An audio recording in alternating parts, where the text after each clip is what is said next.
If I could go back in time, even just a few years, there's quite a few things that I would tell myself about bipolar disorder. Things that would have probably saved me a lot of time and grief. I can be a little stubborn, so who knows if I would have even heeded my own advice at the time. I'm just grateful that I know these things now, and I hope sharing them helps some of my fellow polar warriors out there. All that being said, let's get to it. Number one, I'd like to start this one off with an analogy.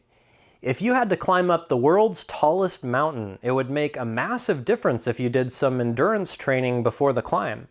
Otherwise, you'd be suffering and struggling the whole adventure to the top. It's not fun or easy to jump on a treadmill, change your diet, and read a bunch of books about mountain climbing, but you know without even doing these things that they'd help. Here's the thing. Knowledge and self-awareness are literally the endurance training of mental health. Those of us diagnosed with bipolar disorder have a huge mountain in front of us. There's no avoiding it. Since we know this, it's responsible to prepare for the climb. When I was first diagnosed, I didn't know words like hypomania, dysphoric mania, mixed episodes, hypersexuality, and so many more. I'd start to not feel good inside and immediately blame it on my relationship, my job, or my living situation. It just feels better to have a reason for our suffering. After learning more about the illness, I started to live my life very differently. Once I had a name for the bad feelings, I stopped seeking external reasons for my suffering. My relationships, my career, and even my health have changed forever just by learning about this stuff. If I could go back in time, I would plead with myself to just learn about bipolar disorder. Number two, I would tell myself to reach out to those I've hurt and try to mend relationships sooner. I've had partners who spent years blaming themselves for my breaking up with them during a psychotic episode. I've had friends who thought they did something wrong because I'd go from being a social butterfly to isolating from everyone. And of course, I've had people who I absolutely mistreated when I wasn't well. Sometimes I'd be so embarrassed that I'd avoid apologizing, even if it was the right thing to do. I was also afraid of rejection if my apology wasn't accepted. Well, I had to get past all of that and just do it. Even if it was awkward and uncomfortable, it was still an important part of my growth process. I also had to make sure I didn't just blame my behavior on the bipolar disorder. It was a big contributing factor, but I'm still responsible for my actions. To my surprise, most people were really supportive, and there was a strong mutual sense of relief.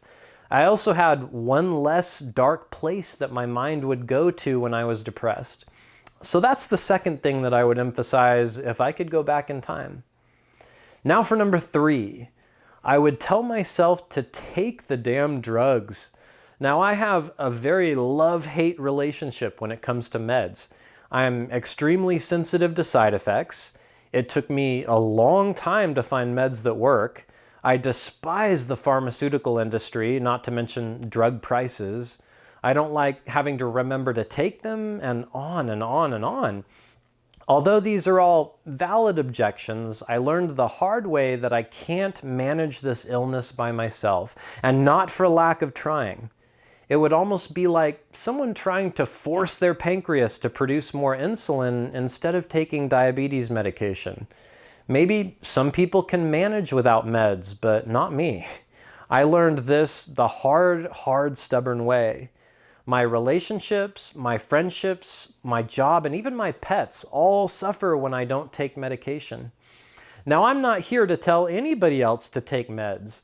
I'm just saying that if I went back in time for me personally, it would have saved me so much suffering and those around me if I took advantage of the treatments available. Maybe someday there will be a better way to treat bipolar, but with today's technology, meds are the first line of defense against bipolar symptoms.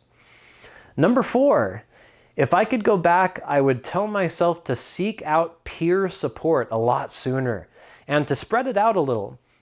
I was in denial about my bipolar disorder for a while, so there was only a few people that I'd turn to for support when times got tough. This was sometimes hard on my loved ones because it was only a few people. I suggest expanding your support circle when you're ready, of course. This could mean joining some online forums or Facebook groups, maybe interacting with people in the YouTube comments, or joining the Polar Warrior Patreon community. Bipolar Hope magazine has some amazing free online articles where people can comment and discuss topics.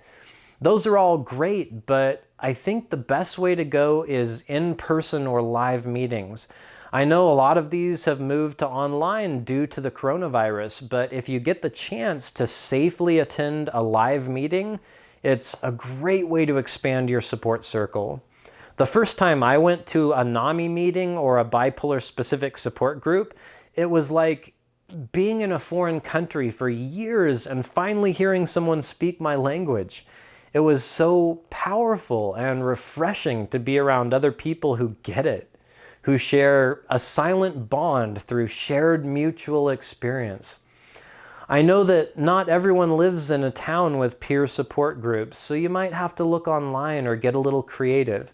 For me personally, peer support has been truly life-changing. I've made some lifelong friends in the process, so that would be the fourth thing that I would tell myself. Moving on to number 5, I would tell myself to be honest with my doctor. I know this is hard for some of us. Unless we've seen the same doctor for a decade, most doctors are, in all reality, strangers.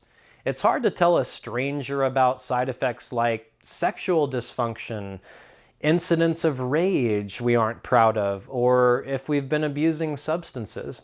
I remember seeing doctors when I was manic and telling them how amazing life was while my partner's over there cringing in the corner. I'd lie about abusing substances. I wouldn't tell them that I was, in fact, suicidal the week before. I didn't want to admit to some stranger that my life felt very out of control. The worst part about this was it interfered in my ability to get an accurate diagnosis. I would have been diagnosed and seeing improvement a lot sooner if I was just honest with my doctors. Number 6. I'd tell myself to not get stuck on how or why I got bipolar disorder, instead to focus on where can I go from here. I think doctors hand out a diagnosis so often that they get used to it and kind of forget how shocking it can be. Getting diagnosed with mental illness almost has its own grieving process. I've had huge feelings of loss, anger, sometimes pity, or even regret over my situation. I spent a lot of time wishing I wasn't born or wondering, why me?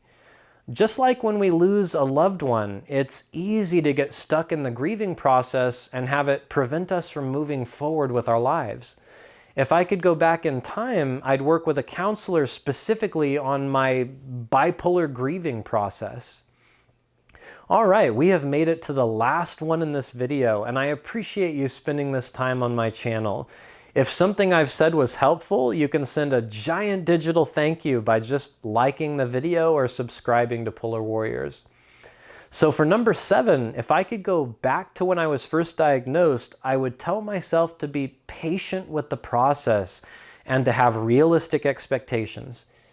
I remember getting my hopes up every time they put me on a new medication, like I thought it would cure my bipolar or something. If the side effects started to become uncomfortable, I'd quit. If I had a bad episode, I'd quit.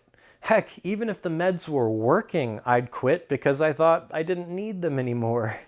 Same thing with therapy, my jobs, and even relationships. I've made hasty, emotionally driven decisions when times got tough.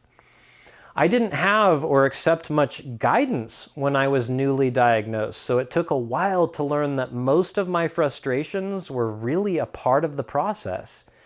I wish I knew early on that it was okay and normal to take a while to find the right dose, that side effects are part of the journey for most of us, and that getting a proper diagnosis can take time. If I could go back, I'd really emphasize how imperfect the road to stability can be and how okay that really is. If you're having a hard time navigating through all of this, I'm here to help. There's a link in the video description where you can contact me directly. You can also visit polarwarriors.com for a library of my videos, one-on-one coaching, and a lot more. Take extra good care of yourself this week, warriors, and stop by the channel again soon for more videos. Stay well, you guys.